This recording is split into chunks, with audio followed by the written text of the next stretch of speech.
आज हम mutual fund का जो नेक्स्ट कंटेंट है उसके बारे में बताएंगे। वो हमारा टॉपिक क्या है, evolution of mutual fund scheme. यानी जो म्यूचुअल फंड स्कीम होती है उसको किस तरह इवोल्यूट करेंगे जो इन्वेस्टर होते हैं, ताकि वो समझ सकें कि जो कंपनियां हैं किस तरह हमारे प्रॉफिट को हमको देती हैं, क्या हाँ जो एनएवी के माध्यम से क्या सिस्टम है, क्या कौन सा फॉर्मूला अपनाती हैं, ताकि हम इन्वेस्टर हैं म्यूचुअल फंड में पैसा इन्वेस्ट करते हैं तो हमको कितना रिटर्न मिला, कैसे मिल रहा है, क्या तरीका है, वो आज आपको हम बताते हैं। तो हमारा म्यूचुअल फंड का टॉपिक है evolution of mutual fund scheme.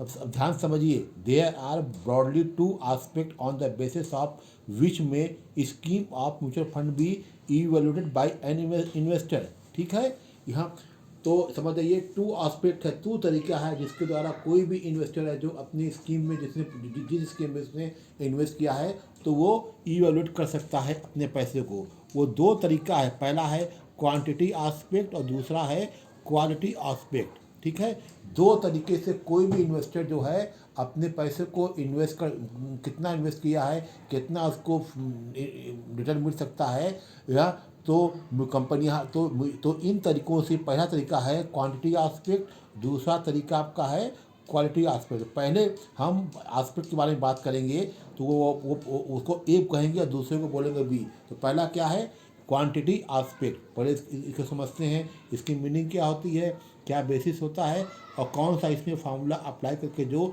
Investor हैं अपने पैसे को इवैल्यूएट कर सकते हैं, देख सकते हैं। ठीक है, तो समझिए क्या होता है quantity aspect. The investor would like to invest his hard-earned money in such a scheme of mutual fund where he can expect appreciation in the value of his investment। ठीक है, आप सभी जानते हैं कि हम अपना जो हार्ड मनी यानी जो अपना सेविंग का जो पैसा है वो किसी भी कहीं भी इन्वेस्ट कर सकते हैं। अगर कोई इन्वेस्टर जो है म्यूचुअल फंड स्कीम में इन्वेस्ट किया है तो वो जानना चाहता है कि हमारे पैसे का जो ग्रोथ है वो जो अप्रिसिएशन है वो किस तरह होगा।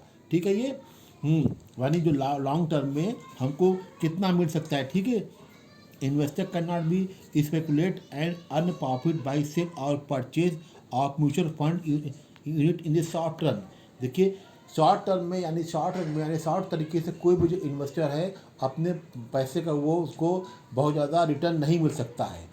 ए mutual fund may be evaluated by an investor on the following parameter in the long run. ठीक है, इन्वेस्टर जो है निम्नलिखित पैरामीटर के द्वारा जो है यानी लंबे समय की अवधि के लिए अपने इन्वेस्टमेंट को वो चेक कर सकता है। तो पहला तरीका है क्वांटिटी एस्पेक्ट में, उसको हम नाम दे रहे हैं 1।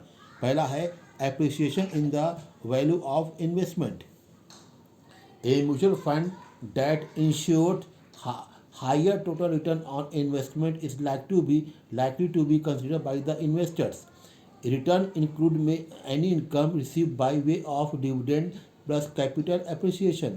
ठीक है, अब इसमें देखिए appreciation in the value of investment में इसमें किस तरह जो है आपका इन्वेस्टमेंट बढ़ेगा। ठीक है, ये टोटल रिटर्न जो है इन्वेस्टमेंट के द्वारा कितना हो सकता है। ठीक है, यह जो इन्वेस्टर जो है एक इस तरीके द्वारा जो है अपने इन्वेस्टमेंट को वो बता सकता है। ठीक है, उसको कितना डिविडेंड मिल रहा है, कितनी जो उसकी पूंजी में बढ़ोतरी हो रही है। तो ये return can be calculated as follows. निम्नलिखित तरीके से निम्नलिखित फॉर्मूले से क्वांटिटी एस्पेक्ट के द्वारा जो एक जो इन्वेस्टर है अपने पैसे का वैल्यू को जान सकता है। तो appreciation in the value of investment में का जो आपका फॉर्मूला पहला फॉर्मूला है capital appreciation plus dividend upon net assets value in the beginning. ठीक है, ध्यान रखिएगा, फिर समझ लिए, पहला फॉर्मूला है capital appreciation plus dividend upon net assets value in the beginning. यानी इसको नेट एसेट वैल्यू को हम एनएवी भी कर सकते हैं। ठीक है, यानी कैपिटल एप्रिसिएशन प्लस डिविडेंड को जोड़ दीजिए और फिर एनएवी से डिवाइड कर दीजिए। जो हाँ उसमें भी वो उस तरीके से कितना आपको कितनी आपकी पूंजी है, कितना डिविडेंड आपको मिल रहा है और कितनी इसकी एनएवी है, उसे जब आप डिवाइड कर देंगे तो आपको पता लग जाएगा कि आपका जो फ्यूचर में इतनी आपकी मनी का जो है आपका इतना जो है परसेंट बढ़ जाएगा। दूसरा तरीका इसी में है income ratio. Income ratio indicate the earning potential of the scheme of mutual fund. It can be calculated as follows. Income scheme में क्या होता है, income ratio indicate the earning potential of the scheme of mutual fund, ठीक है। यानी आपकी जो earning scheme है वो किस तरह हो रही है, और उसके लिए निम्नलिखित तरीके से इसको फाइंड किया जा सकता है। वो तरीका आपका है net investment upon average net assets. Formula क्या है, net investment upon average net assets. इसके द्वारा जो है आप इनकम रेशियो के द्वारा जो है कोई भी इन्वेस्टर जो है अपने फंड की वैल्यू को जान सकता है। और dividend received by 1/2 with bracket में NAV in the beginning plus NAV at the end. और में है डिविडेंड रिसीव बाई 1/2 ब्रैकेट में NAV in the beginning plus NAV at the end, ठीक है।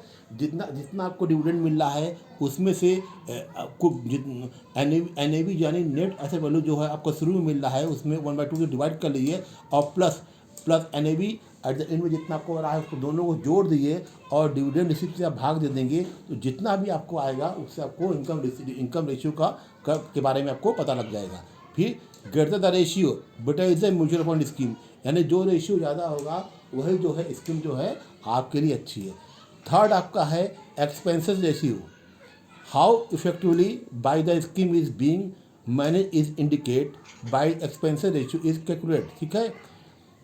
कि यानी वो स्कीम जो है कितनी आपके लिए अफेक्टेड है, इसके लिए आप ये जो फॉर्मूला है total expenses upon average net assets, कितना आपका टोटल व्यय हो रहा है और फिर जो नेट एसेट्स का है उसका डिवाइड कर देंगे, तो जो वो स्कीम जो है कितनी अफेक्टेड है वो आपको पता लग जाएगी, ठीक है।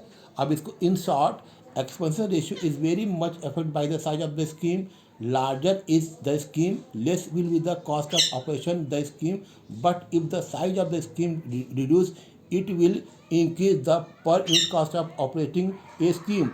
A lower expenses ratio indicate the efficiency with which the scheme is being managed, ठीक है। अब देखिए एक्सपेंसेस रेशियो के बारे में बता रहे हैं कि ये आप जानिए कि क्या होता है। ये स्कीम की साइज कैसी है, ठीक है, कितनी बड़ी स्कीम है, हाँ उसमें कितना पैसा लग रहा है, ये जो है बड़े आराम से, और वो जो स्कीम जो है कितनी अफेक्टेड होगी ये एक्सपेंस रेशियो के द्वारा जाना जा सकता है। दूसरा जो आपका हम पहले ये आपका इसमें क्वांटिटी एस्पेक्ट में 3 तरीका था। पहला था appreciation in the value of investment, दूसरा था इनकम रेशियो, थर्ड आपका था एक्सपेंसेस रेशियो। फिर दूसरा बात करें हम आपकी क्वालिटी एस्पेक्ट की। हाँ अब देखिए क्वालिटी एस्पेक्ट क्या होता है। Second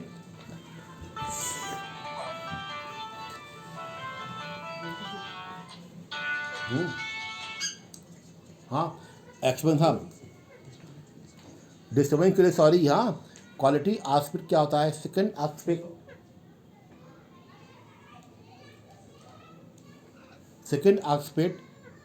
that is taken into consideration while evaluating a mutual fund is quantity in nature, quality in nature. An investor take into consideration the following quality aspect। देखिए जो आपका सेकंड जो आपका क्वालिटी एस्पेक्ट है, हाँ वो समझ जाइए, वो एक तरह से बताता है कि इस स्कीम की क्वालिटी है, क्या आपकी फीचर्स है, ठीक है। इसमें इसके क्या क्या एस्पेक्ट है, क्या क्या फीचर्स हैं, क्या क्या फाइंडिंग है, इसको हम समझा रहे हैं। Track record of the sponsoring authority that is who is the sponsor of the mutual fund scheme. देखिए क्वालिटी एस्पेक्ट का जो पहला आपका जो पॉइंट क्या है कि कौन कंपनी जो है वो स्कीम को लॉन्च कर रही है, उसको बोलते स्पॉन्सर। स्पॉन्सर को आप अच्छे से जानते हैं, स्पॉन्सर में उस कंपनी का बैंक का नाम हो, जैसे रिलायंस म्यूचुअल फंड, तो यहाँ पर रिलायंस क्या हुआ, आपका हो गया स्पॉन्सर हो गया state bank of India mutual fund, यानी SBI म्यूचुअल फंड, यहाँ पर स्पॉन्सर कौन हो गया, SBI, तो इसमें स्पॉन्सर का नाम दिया होता है। हाँ दूसरा क्या है, location of the collection centre, यानी आपका जो जहाँ से फॉर्म हुआ पैसा जो कलेक्ट करेंगे वो लोकेशन कैसा है, वहाँ आपका हाईली लिक्विड एरिया है, यानी देखा जाए पॉश एरिया में है या कोई दूर में है। फिर timely redemption of the unit, यानी जो यूनिट जो रिडीम हो रही है उसका समय एकदम परफेक्ट है कि नहीं परफेक्ट है। फिर नेक्स्ट आपका है timely dispatch of unit certificate और अकाउंट स्टेटमेंट। आपने कोई म्यूचुअल फंड खरीदा है तो उसका जो स्टेटमेंट है या आपको उसका जो सर्टिफिकेट है वो आपको टाइमली मिला कि नहीं मिला। फिर efficiency which is request for the change of the address is meet, ठीक है।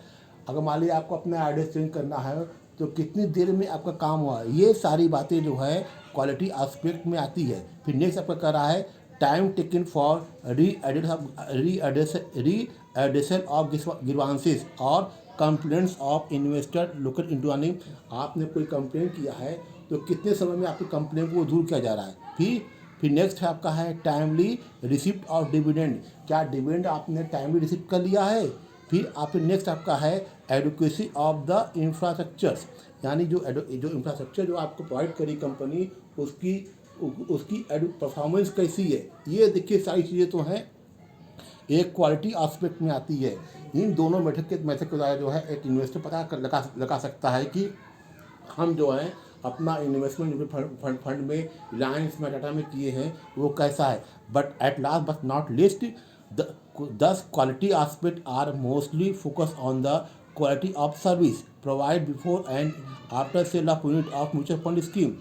Scheme may not turn out to be successfully because of the inadequacy of the infrastructures or backup facility or due to indifferent attitude of the sponsor toward investor, ठीक है। अगर हम बात करते हैं quality aspect की तो ये किस पे फोकस करता है, अपनी सर्विस पे, यानी इसका ध्यान जो है सीधे सीधे अपनी सर्विस पे होता है कि उसकी सर्विस किस टाइप की है, ठीक है। तो ये देखिए ये आपका दोनों था, आपका क्वालिटी एस्पेक्ट और क्वांटिटी एस्पेक्ट था by the evolution of mutual fund scheme कि किस तरह म्यूचुअल फंड स्कीम को जो है एक इन्वेस्टर जो है इवेलुएट कर सकता है। वो पहला तरीका हमने आपको बताया था क्वांटिटी एस्पेक्ट, दूसरा हमने आपको बताया है क्वालिटी एस्पेक्ट। ये जो है आपका ये जो टॉपिक आज हम पढ़ा रहे हैं ये कई बार जो है अक्सर जो है एग्जामिनेशन में पूछा गया है, तो इसको अच्छे से पढ़िएगा, समझिएगा। अगर आपको कोई भी दिक्कत आती है तो हमको आप मैसेज करिएगा, क्लोज कर ओके, थैंक यू। हाँ बीच में थोड़ा सा डिस्टर्बेंस हुआ था उसके लिए हम सॉरी बोलते हैं, ओके थैंक यू।